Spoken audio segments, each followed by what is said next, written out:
Back. This is Dale Myers with Vision Advance. This is going to be part 2 of our business strategy video where we talk about how to build competitive advantage by putting together a strategy to guide our business for the next couple of years. And so yesterday we said that strategy was simply how we come up with a plan to execute the vision of the founders. This must involve communication with all of our stakeholders, our employees, and our customers, stockholders if we're a large corporation. And we gather all of this information. It could take weeks, months of analysis. It doesn't have to. But it should take at least a couple of weeks to gather this data and use that to differentiate, to separate ourselves from our competition, to choose a position in the marketplace that fits with our strengths while minimizes our weaknesses to give us the opportunity to survive and do something better than our competitors. That means we have to make tough choices. We're probably not going to try to service everybody. That in general, in most cases, that's a mistake. We have to make decisions about how do we choose to utilize our people, our resources, and our finances to accomplish our business objectives. So we said we have vision, we do some analysis, and I will include a link in the subscription in the details below about how to perform a SWOT analysis. Strengths, weaknesses, opportunities, threats. That's part of the internal and external analysis. And again, I will include, we're going to do another video on that, but I'll go ahead and include a link there in case you need some more information on that.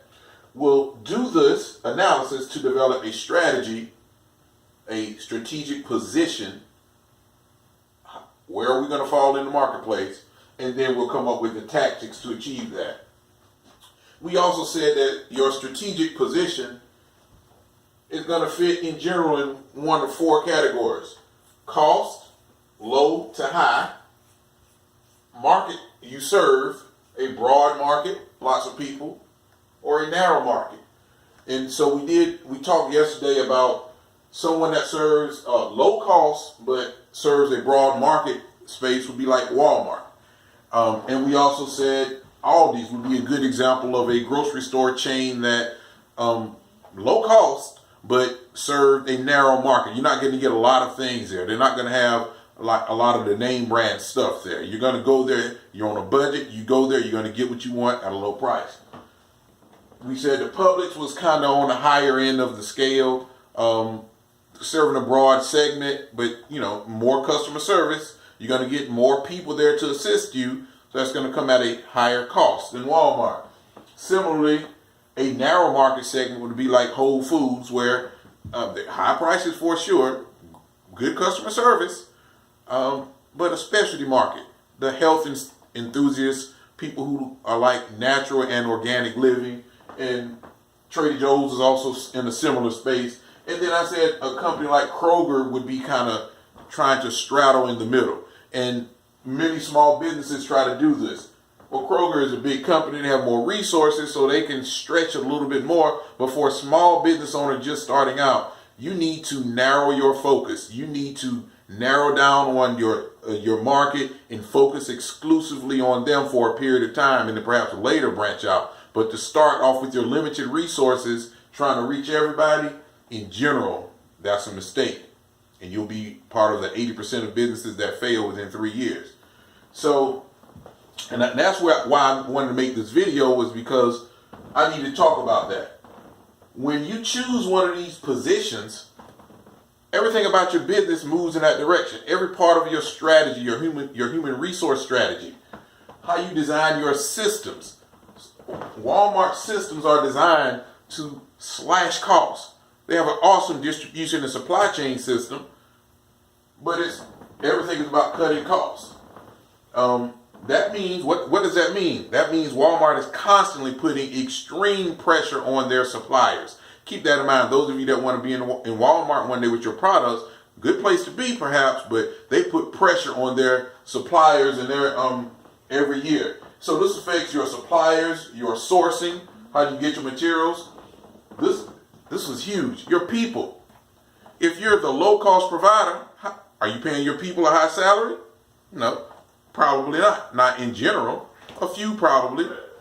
The training. Are you investing in your training a lot? Probably not. What does that say about your customer service? So again, this is what I said earlier. We can't be a low-cost provider with excellent customer service. You're not paying attention to the details of your business, so you're going to go out of business. Also, technology. Technology can be a source of competitive advantage as well. Now, the interesting thing is, if you are trying to be a low-cost provider, you can't invest heavily in technology because you're trying to get rid of the people. You're trying to lower your labor costs.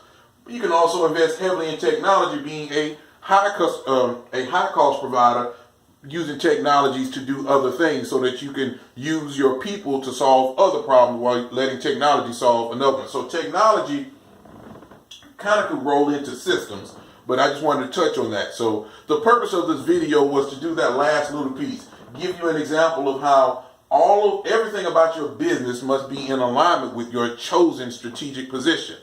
This is not to be taken lightly. So spend some time, think about it. We're going to do, again, a series of videos that's going to help you with that. This is part 2 of developing an actionable strategy. And again, I will include a link to the previous video in the description below, as well as a copy of that SWOT analysis. A link that'll take you right there. Or you can head on over to visionadvance.com and it'll be waiting on you. My name is Dale Myers. Thank you. You have a good day. Oh, actually, can't leave before saying, please subscribe, like the video, share it, and if you have not, tap the little bell that says you get notifications, because again, I am on a 90-day challenge. I'm going to do 90 videos over the next 90 days, and actually I'm going to do more. I've decided I'm going to keep going, so I hope that you're finding these helpful. The next one's coming soon. Take care. That's it.